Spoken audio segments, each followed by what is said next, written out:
नमस्कार साथियों, all India medical students association United state राष्ट्रीय अध्यक्ष और सीएचओ फेडरेशन से संरक्षक आपका भाई भरत बेनीवाल आप सभी को नमस्कार करता है। और सभी साथियों से इतना ही कहना चाहता हूं साथियों कि लगातार संघर्ष मेरा और आप सभी का लगातार जारी है। सरकार के खिलाफ हमने मोर्चा खोल रखा है। इतने दिन बीच में छुट्टियां आ जाती थी, कभी कुछ आ जाता, कभी कुछ आ जाता। कल आखिरी छुट्टी इन दिनों की है एक तरीके से, बाद में क्या है सैटरडे संडे की भले छुट्टी हो या कोई एक आध छुट्टी हो सकती है बीच में। अब हमारा जो आंदोलन है वो निरंतर जारी रहेगा। जो कम्युनिटी हेल्थ ऑफिसर का जो पेपर करवाया गया था 19 फरवरी को, उस पेपर लीक प्रकरण के पश्चात अब तक भी उसका रिजल्ट ढंग से पूरा निकल के नहीं आया है। हमने न्यायालय से भी घेराबंदी की, हमने जो है आंदोलन के तहत भी दिनेश बोर्ड की भी घेराबंदी की, स्वास्थ्य विभाग की भी घेराबंदी की।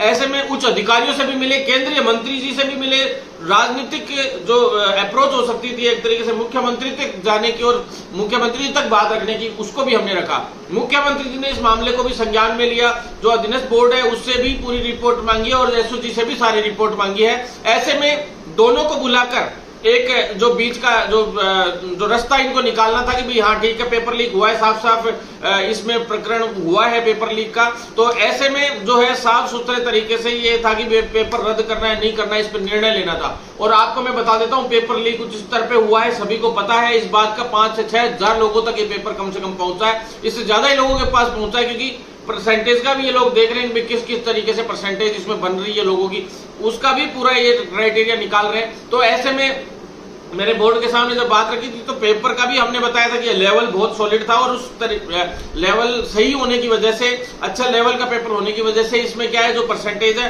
जो पढ़ने वाले युवा हैं उनके तो 70-75 से लास्ट ऊपर बहुत कम लोगों की जा रही है, 80 से ऊपर बहुत कम लोगों की जा रही है। पेपर लीक होने की वजह से हो सकता है मेरिट और ऊंची जाए, तो ऐसे में संभावना है और एक बार ये दिखवा भी रहे हैं सारी चीजों को। ऐसे में पूरा विश्लेषण तैयार हो रहा है, विश्लेषण रिपोर्ट तैयार हो रही है और जल्द ही मुख्यमंत्री जी इस पे पूरा संज्ञान लेते हुए सीएमओ के अंदर एक बैठक रखी जा रही है और उसके पश्चात इसका समाधान होगा, जल्द ही इसका समाधान होगा।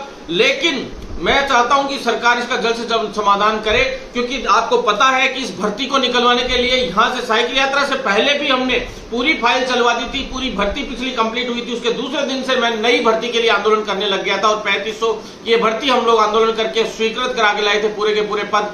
शायद भरत बेनीवाल के अलावा इन पदों के बारे में किसी ने चू भी नहीं बोला होगा। साथियों, विदाउट सीसीएच हम इस भर्ती को करवा के लाए और सभी तरीके से हम जीत हासिल करते हुए पिछली भर्ती के भी सारे काम करवा के लाए। पिछली भर्ती कितनी मजबूती से 5 महीने के अंदर कंप्लीट कराई, ऐसे ही मैं चाहता था कि 5 महीने के अंदर अंदर बिल्कुल पारदर्शिता से ये भर्ती पूरी हो। लेकिन इस भर्ती पे भी उसी तरह के जो काले बादल मंडरा गए जैसे दूसरी भर्तियों पे मंडराए जाते हैं। आपको पता है राजस्थान में कई लोग लीडरशिप भी करते हैं, लेकिन सच्ची बात आपको पता है कि राजस्थान में कोई भी भर्ती अब तक पूरी नहीं हो पाई।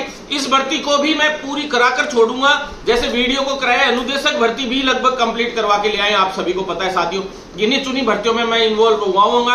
6 भर्तियां मैंने चिकित्सा विभाग की अपने बीड़ा उठाया था, 6 की 6 कंप्लीट करा के छोड़ी उस पिछली 1 साल के अंदर अंदर, जबकि 5-5 साल 4-4 साल हो गए, भर्ती अब तक भी अटकी पड़ी है। साथियों, जिस भर्ती में भाग दौड़ की है वो भर्तियां लगभग पूरी हुई है। ऐसे में मैं आपको बता दूं साथियों, हम लोग आंदोलन करने जा रहे हैं जिसमें कम्युनिटी हेल्थ ऑफिसर के नियमितीकरण का मुद्दा भी हम सबसे पुरजोर तरीके से सबसे आगे रखेंगे, क्योंकि आपको बता दूं कम्युनिटी हेल्थ ऑफिसर वाली जो वैकेंसी है अभी जो चल रही है वर्तमान में जो प्रक्रियाधीन है, उस भर्ती को भी और साथ में सबसे मेन नियमितीकरण का मुद्दा हम लोग आगे रख रहे हैं। क्योंकि नियमित भर्ती होगी सीएचओ की, तो जो प्रक्रियाधीन भर्ती है वो साथी जो सिलेक्ट होके आते हैं आगे चल के दोबारा एग्जाम होके आए चाहे जैसे आए, लेकिन जल्द से जल्द वो आते हैं तो उनको भी इस बात का तभी फायदा मिल पाएगा जब ये नियमित भर्ती हो। ऐसे में हम चाहते हैं कि स्थायीकरण होना चाहिए, नियमितीकरण भी नहीं, स्थायीकरण। नियमितीकरण तो ये संविदा के पद पे भी करते हैं, लेकिन हमें स्थायीकरण चाहिए। परमानेंट स्थायी पद के ऊपर एक कैडर तैयार होके उसके ऊपर जो है इन सभी पदों पर बिठाया जाए इन सभी सीएचओज को। साथियों, लगातार हमारे संघर्ष जारी है। इंसेंटिव को लेकर आपने देखा होगा कितना बड़ा भ्रष्टाचार का इसमें जाल बिछा हुआ है। ऐसे में आपका भाई इतनी मजबूती से लड़ रहा था और आपको पता है कि पूरे नवंबर तक का आप पूरे इंडिया में किसी भी राज्य में बता दीजिए कि कहीं भी जो सैलरी के साथ अगर मानदेय पूरा का पूरा जुड़ के 40,000 जैसे सीसीएच वाले भाइयों के लिए हम लेकर आए थे पहले कोविड का नाम लेकर, वैसे ही वो का वो सेम, क्योंकि कभी भी एमडी ये ऑर्डर जारी नहीं कर सकता कि भाई इन्होंने काम किया हो चाहे नहीं किया हो इनको पूरा इंसेंटिव दे दो, ये क्योंकि उसके अधिकार क्षेत्र में ही ये चीज नहीं है, वो फ्री में कैसे रेवड़ी बांट सकता है। ऐसे में ये क्योंकि एक तरीके से वो फ्री रेवड़ी हो जाती है। चाहे वो आप लोगों की ड्यूटियां कहीं भी लगाई होंगी, ये नहीं कह सकते, लेकिन एमडी पे कल को बात आती है कि हाँ ठीक है आपने ऐसे कैसे दे दिया इनको। तो कोविड-19 वर्ड यूज करना बहुत आवश्यक होता है, और कोविड-19 वर्ड यूज करके इन्होंने नवंबर तक का पूरा जो है वो आपको इंसेंटिव देने का ऑर्डर जारी करवा लाए हम लोग इतनी मेहनत करके। फिर भी साथियों आप एक चीज देखिए, जिला स्तर पे इतनी टीमें, मैं आपको कहना चाहता हूं कि उस ऑर्डर को आप फॉलो करवाइए। ये जानबूझ के आपसे झूठ बोलते हैं कि भाई इन लोगों का क्या है, अभी तक ऑर्डर जारी नहीं हुआ कि पूरा देना है कि नहीं देना है। अरे भैया कोविड-19 में सबकी ड्यूटियां लगी, किसकी नहीं लगी सीएचओ की, बताइए आप। ये चीज तो आपको करवानी पड़ेगी, क्योंकि ये इसलिए रोक रहे हैं क्योंकि इनमें से कई लोग ऐसे हैं जो अपना घर भर रहे हैं, आप भ्रष्टाचार कर रहे हैं और आप लोगों को से पैसे ऐंठने के चक्कर में। ऐसे में जो सीएमएचओ लेवल पे अगर मजबूती से कार्रवाई नहीं होती तो कान खोल कर सुन लीजिए, जितने भी राजस्थान के जो सीएमएचओ, क्योंकि ज्यादातर सीएमएचओ ने तो जो है ऑर्डर जारी कर दिया, कईयों से हमने फोन पे भी बात की, कई जगह मैं खुद भी जाके आया हूं, सभी जगह समाधान होता जा रहा है धीरे धीरे करके, एक एक करके हम यहां से भी फोन करवा रहे हैं। लेकिन फिर भी अगर नाटक करते हैं तो इसका मतलब उनमें से कई सीएमएचओ भ्रष्टाचार में मिले हुए या उनके नीचे का पैनल है जो वो मिला हुआ है। तो हम लोग कतई भ्रष्टाचार नहीं होने देंगे। ट्रेनिंग फंड भी 50,000 साफ मना कर दिया था कि एक भी बच्चे को राजस्थान में ट्रेनिंग फंड नहीं दिया जाएगा, लेकिन हम लेकर रहे थे, हर हाल में लेकर आए थे और लेकर रहेंगे सारे अधिकारों को हमारे को जो भी है। तो साथियों चिंतित नहीं हो, इंसेंटिव का तो मैं अब लफड़ा ही खत्म करवाऊंगा आगे, क्योंकि स्थायी हो जाएंगे तो वैसे ही लफड़ा खत्म हो जाएगा। दूसरा ये तो कम से कम साथ में अभी करवाएं कि 40 का 40,000 रुपए, 32+8 क्या 35+5, ये क्या मैं तो कहता हूँ 40 का 40 पूरा जो है कम्युनिटी हेल्थ ऑफिसर्स को पूरा मर्जी हो जाना चाहिए और पूरा मिलना चाहिए। तो साथियों बिल्कुल चिंतित ना हो, जो सरकारी कर्मचारियों के अकॉर्डिंग जो सारे नियम होते हैं उसके अकॉर्डिंग हमें रखना है। और कॉन्ट्रेक्चुअल सर्विस रूल 2022 जो है उस रूल में संशोधन भी हम लोग करवा कर रहेंगे।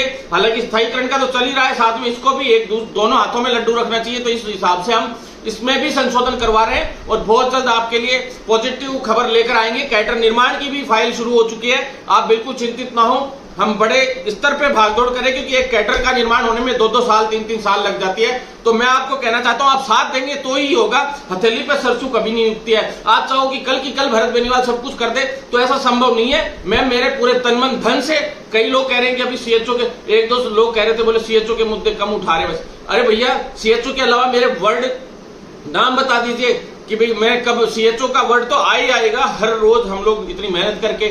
जब सीएचओ 2015-16 में हम जब ये वर्ड लेके आए थे तभी मैंने सोचा था कि इसको जब तक परमानेंट नहीं करा दूंगा जब तक मैं चैन से नहीं बैठूंगा, तभी राजस्थान और भारत में इस वर्ड को लाने का एक तथ्य होगा, नहीं तो कोई मतलब नहीं है। ऐसे में साथियों ये तो हमारी मांगे हैं ही, साथ में पूरे इंडिया लेवल से सभी स्टेट से हमारे पास कम्युनिटी हेल्थ ऑफिसर्स के फोन आते रहते हैं, सभी का कहते हैं कि हमारी स्टेट की भी आप विंग बनाइए। तो ऐसे में मैं आपसे कहना चाहता हूं साथियों कि कम्युनिटी हेल्थ ऑफिसर्स की सभी स्टेट्स की जो है विंग हम लोग तैयार कर रहे हैं। जो भी अदर स्टेट्स के साथी लीडरशिप में है अभी इंटरेस्टेड, वो सभी अपना जो है पोर्टफोलियो या हाई लिख के भेजे और अपना बताएं कि फलानी स्टेट और ये जिले से मैं हूं, इस स्टेट और इस जिले से हूं और ये मेरा नाम है और मैं सीएचओ फेडरेशन से जुड़ना चाहता हूं। तो हम पदाधिकारी अभी जो है नियुक्त करेंगे और साथ में अलग स्टेट्स में भी आंदोलन जारी रहेंगे। वो पैनल्स हैं जो वहां जा जाके सभी आंदोलन करेंगे, मजबूती से अब इस आंदोलन को आगे बढ़ाएंगे और पूरे इंडिया लेवल पर हम लोग पूरे सीएचओ का एक कैडर निर्माण करते हुए उनको परमानेंट कराकर दिखाएंगे। ये हमारा वादा है, जो वादा हमने किया है वो हमेशा निभाया। साथियों आप सभी को बधाई, संघर्ष खोल के देख सकते हो 2016-17 जब सीएचओ वर्ड नहीं आया था तब से सीएचओ वर्ड भरत बेनीवाल के अलावा कोई लेता हुआ नहीं आया होगा। यूट्यूब के ऊपर देख सकते हैं, फेसबुक के ऊपर देख सकते हैं, जब कोई जानता नहीं था कि सीएचओ क्या होता है तब से भरत बेनीवाल उसके लिए संघर्षरत है। ऐसे में मैं अधिकार लेकर रहूंगा साथियों, आप सभी साथियों के लिए लड़कर लेना पड़े, चाहे हमें तरीके किसी भी बड़े आंदोलन के तहत लेना पड़े, सब तरीके से हम लोग तैयार है सरकार से भिड़ने के लिए। और सरकार से प्यार से देखी तो अच्छी बात है, नहीं तो वो कहते हैं सीधी उंगली से घी निकले तो टेढ़ी उंगली कर देनी चाहिए। तो साथियों टेढ़ी भी करेंगे और जो जिस में घी होगा जिस बर्तन में, उस बर्तन को गर्म करना भी हम जानते हैं, अंगुली टेढ़ी करना बहुत दूर की बात। तो ऐसे में आपको साथ देना होगा। साथ में साथियों जो कैडर निर्माण की बात है तो सीएचओ का कैडर निर्माण तो करवा ही रहे हैं, साथ में जो पैरामेडिकल के जितने भी कैडर्स हैं जिसमें बीबीटी ब्लड बैंक टेक्नीशियन हो, चाहे ओटी टेक्नीशियन हो, चाहे ऑर्थो के हो, चाहे डेंटल टेक्नीशियन के हो, चाहे जितने भी डायलिसिस टेक्नीशियन के हो, जितने भी कैडर्स हैं उन सभी कैडर्स को कार्डियो के हो, सभी के कैडर्स को निर्माण करके जल्द से जल्द पूरा करवा कर छोड़ेंगे, क्योंकि कैडर निर्माण की फाइल में 5 ऑब्जेक्शन लग के आए थे। हमने सारा काम गुप्त में किया, क्योंकि पॉलिटिक्स बहुत ज्यादा बढ़ गई थी, पॉलिटिक्स हावी हो गई थी। ऐसे में हम चाहते हैं कि पॉलिटिक्स को दूर रखते हुए अंदर ही अंदर सारा काम करवाया जाए। तो अब वो फाइल वापस, काफी टाइम हो गया, अभी 15 दिन हो गए हैं, डीओपी में वापस आ गई है और जल्द ही इसको क्लियर करवाएंगे। पहले कैबिनेट में अप्रूवल होने वाली थी, लेकिन उसमें जानबूझ के कुछ कमियां छोड़ी गई और वो कमियां पूरी नहीं हो पाने के कारण वापस वो फाइल अटकी थी। मुझे तो विश्वास था कि कैबिनेट के लिए भेज रहे हैं फाइल, लेकिन वापस उसमें छोटे मोटे 5 ऑब्जेक्शन निकाल दिए गए। अब कंप्लीटली वो तैयार होके और पूरा काम तैयार हो चुका है। अब वो फाइनेंस और डीओपी लॉ सभी से क्लियर वापस होने वाली है जल्द ही, 10-15 दिन के अंदर अंदर कंप्लीट काम होके अगली कैबिनेट बैठक में हमें हर हाल में उसे अप्रूवल करवाना है। साथियों, आप लोग साथ देंगे तो 100% वो अप्रूवल होगी।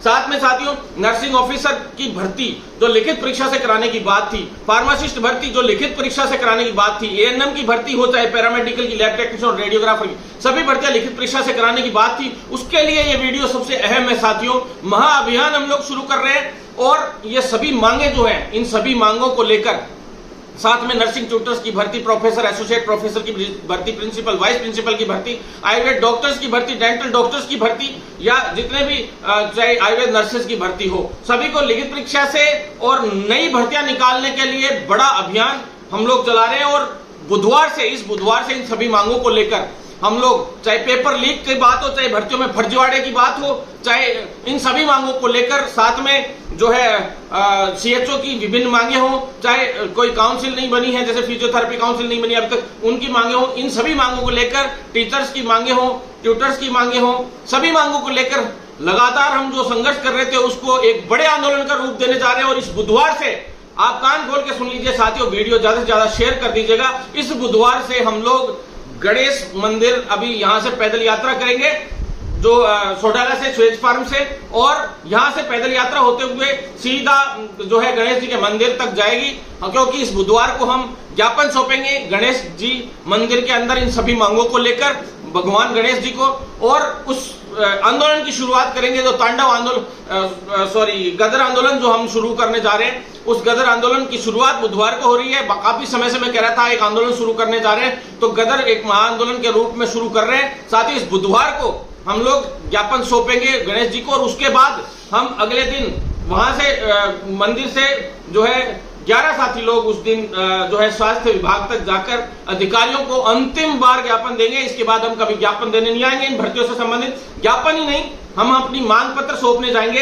अगर जो सरकार है उसको 5 दिन का समय दिया जाएगा, उसके पश्चात लगातार हम एक पे एक जो धावा सरकार पे बोलेंगे और बड़ा आंदोलन होगा, प्रदेश स्तरीय आंदोलन होगा, मैं आपको बता देता हूं। और पूरे राजस्थान प्रदेश में 1001 किलोमीटर की जो है पैदल यात्रा रखी जाएगी, जो अलग अलग, चाहे एसडीएम कार्यालय हो, चाहे कलेक्ट्रेट कार्यालय हो, चाहे जयपुर का जो कार्यालय हो, सभी पे ये क्रमवार तरीके से जाएगी। और सभी जगह पे जो है कलेक्ट्रेटों के जो है चारों तरफ या वहां के स्थित जो क्षेत्र है वहां पे 11-11 किलोमीटर कलेक्ट्रेटों के पास और 11-11 किलोमीटर जो है 5 या 11 किलोमीटर एसडीएम ब्लॉक्स पे पूरा चार्ट आप लोगों तक शेयर कर दिया जाएगा। 1001 किलोमीटर की जो है यात्रा पूरी की जाएगी, जिसके दौरान जो साथी लोग जुड़ना चाहते हैं, जो इस यात्रा में, इस महाआंदोलन में शामिल होना चाहते हैं, वो सभी अपने नंबर शेयर करें मुझसे।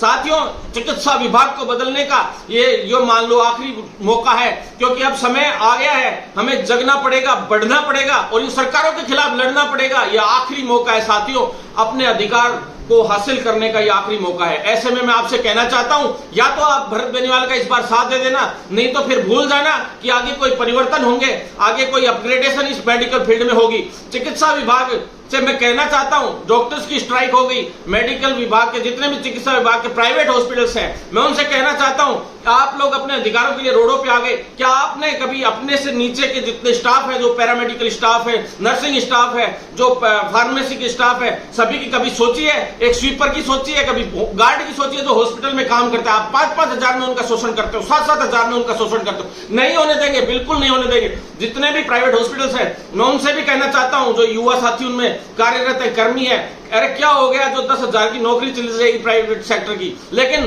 साथ दीजिए। इस राजस्थान में चिकित्सा विभाग के इस सिस्टम को हम बदल कर दिखाएंगे, क्लिनिकल एस्टेब्लिशमेंट एक्ट लेकर आएंगे, और जो साथी हैं जिनको तनख्वाह इतनी कम मिलती है, 20 हजार न्यूनतम सैलरी उनकी होनी चाहिए। लोवेस्ट से लोवेस्ट स्वीपर है तो उसको भी 13 से 14,000 कम से कम मिलने चाहिए। इस महंगाई के जमाने में क्या होता है 5-5, 7-7 हजार में। ऐसे में सरकार से मैं कहना चाहता हूं, खुली चुनौती दे रहा हूं सरकार को कि अभी हम शांतिपूर्ण तरीके से इस तरह का ये आंदोलन करने जा रहे हैं, पूरे राजस्थान में इतनी बड़ी यात्रा करने जा रहे हैं, तो सरकार कान खोल के सुन ले, हमारी मांग पूरी कर दे, अन्यथा सरकार को एक बड़े आंदोलन का सामना करना पड़ेगा। ये सभी साथी चिकित्सा विभाग के एकजुट हैं और जो अदर युवा हैं दूसरी फील्ड के, वो भी सारे के सारे युवा साथी हमारे साथ देने के लिए हर जगह पे तैयार हैं। ऐसे में फर्स्ट ग्रेड की भर्ती का जो रिजल्ट पेंडिंग पड़ा वो भी निकालो और जल्द से जल्द जो बाकी की जो नई विज्ञप्तियां जारी होनी चाहिए अधीनस्थ बोर्ड की और चिकित्सा विभाग की और शिक्षा विभाग की सभी जो भी भर्तियां हैं, चाहे वो जल विभाग हो चाहे पशुपालन विभाग हो, सभी की भर्तियां जल्द से जल्द सरकार निकाले, अन्यथा बड़े आंदोलन का सामना सरकार को करना पड़ेगा। ये एक महा आंदोलन है और ये ऐसा आंदोलन है जो पूरे जन सैलाब को इकट्ठा करके पूरे राजस्थान के मुख्यमंत्री के सामने खड़ा होगा और अपनी मांगों को पुरजोर तरीके से रखते हुए अपने अधिकारों को छीन कर लेगा। ऐसे में आप सभी से निवेदन है, साथ बनाए रखे साथियों, 100% जीतेंगे। और अगर हमारी फिर भी सुनवाई नहीं होती है तो जयपुर से जैसे अलवर तक आखिरी यात्रा हमारी अलवर में होगी, इसमें घूमते हुए, और अलवर से सीधी यात्रा दिल्ली जाएगी, कांग्रेस कार्यालय का घेराव करेगी और जंतर मंतर जाकर हम परमानेंट बैठेंगे फिर अगर सरकार ने हमारी सुनवाई नहीं की तो। और ये यात्राएं हम 2 महीने के अंदर अंदर पूरी खत्म करेंगे।